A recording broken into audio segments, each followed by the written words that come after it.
Buenas tardes a todos. Me uno a mis compañeros en el agradecimiento a la Sociedad Española de Cardiología y a la industria por podernos permitir el estar con ustedes esta tarde. Y el tema al que yo me voy a referir va a ser la lipidología y prevención cardiovascular. No ha tenido la brillantez que tiene esto en comparación con los temas de intervencionismo de cardiopatía isquémica. Sin embargo, ya el primer día se presenta el estudio HPS2 Thrive, en el que se tienen puestas muchas esperanzas. Es un estudio grande con 25.000 pacientes, en el que se aleatorizan a pacientes en prevención secundaria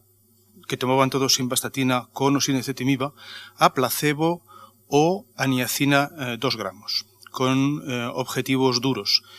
y con unos lípidos de entrada realmente bajos. El resultado ha sido que entre ambos brazos, el que tomaba placebo y el que tomaba niacina más laropiprant, no ha habido diferencia estadística, de forma en que no lo ha habido ni siquiera entre los grupos de diferentes o subgrupos de diferentes categorizaciones, ya sea por lípidos iniciales, ya sea por patología previa. Si acaso ha habido alguna pequeña diferencia, ha sido entre la localización geográfica de los pacientes. El tercio de participantes que fueron reclutados en China tenían una proporción de episodios levemente superior a los europeos. Lo que sí que hubo de forma importante fueron efectos adversos mayores, con especial relevancia los efectos de aparición de infecciones y los efectos de sangrado, con los que no se esperaba con los que no se contaba en este estudio. De forma que, al no haber efectos beneficiosos significativos y por un exceso de efectos secundarios, obliga a revisar los estudios previos con niacina, algo que la Agencia Europea del Medicamento ya ha hecho, y todavía tenemos que definir el efecto del laropiprant, cuál es el que ha tenido en el resultado de este estudio. Y relacionado con ello, las novedades en el tratamiento lipídico que se han tratado a lo largo de diversas mesas sucesivas han comentado en relación con el HDL el fracaso del DAL Outcomes con el dalcetrapib, que probablemente esté relacionado con una comunicación de CIA en la reducción de la expresión de la proteína cassette-A1, que expulsa colesterol de las células espumosas, y esperamos anacetrapib y evacetrapib en sus respectivos estudios de control.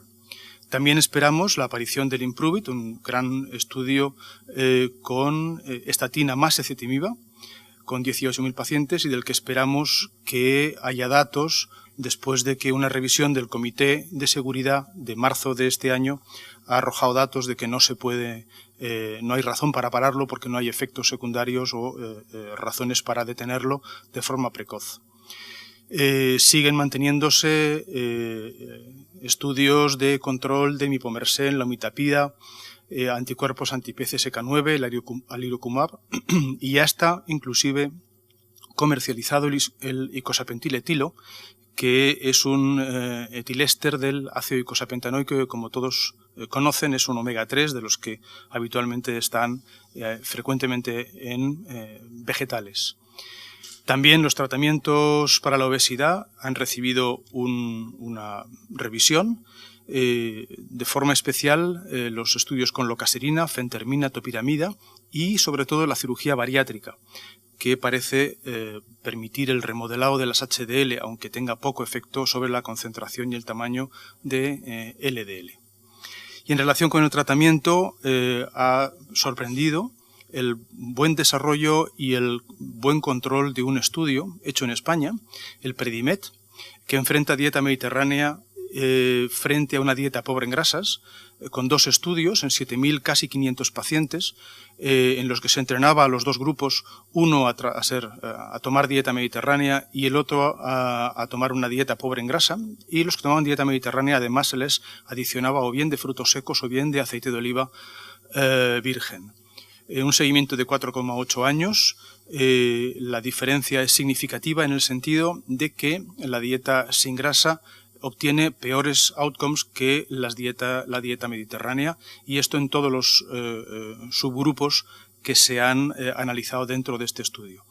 el interés por presentarlo es, además del interés que tiene desde el punto de vista de la prevención, en que es un estudio español que ha sorprendido al mundo anglosajón por la precisión con la que está realizado y por el buen seguimiento o el buen control del seguimiento del estudio. Todo el mundo esperaba que hubiera una reunión de consenso para tener datos sobre el futuro ATP4 o el NCP4. Cuando nos reunimos o cuando estuvimos en la sesión en que ello iba a ocurrir, los dos panelistas que estaban nos dijeron que no estaba prevista la publicación del NCP4, con lo cual tendremos que esperar más adelante a ver cuándo realmente acaban los trabajos para poderlo publicar. Se presentaron dos casos clínicos, uno en prevención primaria y uno en prevención secundaria, y lo único que realmente sorprende de una circunstancia como esta es que descartaran las asociaciones, inclusive en pacientes que tenían el colesterol LDL no en objetivos y además con tratamiento médico máximo.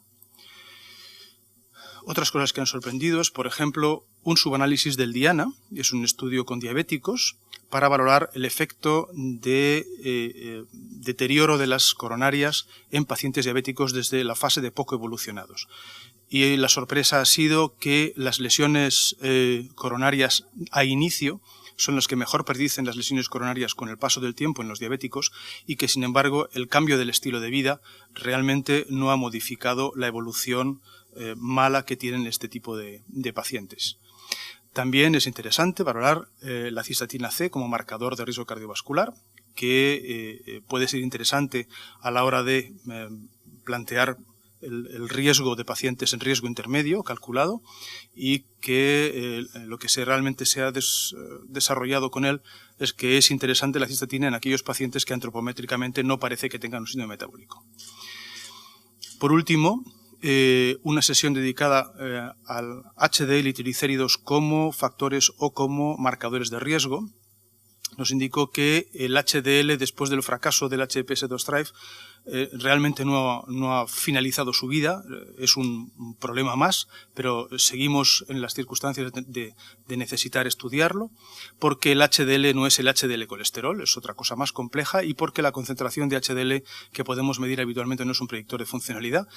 y sin embargo hay evidencias de que es un buen predictor epidemiológico. Y hay razones para que no todo el HDL se comporte como un protector. Siguen habiendo en el HDL estudios sobre sustancias para poderlo corregir y mejorar, derivados del plasma humano, de lipidados o bien sustancias que puedan tomarse vía oral, porque las anteriores eran intravenosas, como el RVX208, que es un agonista de la síntesis de ApoA1,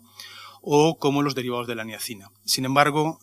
habiendo visto la evolución en los últimos años, no ha habido grandes aportaciones en ninguno de los dos casos.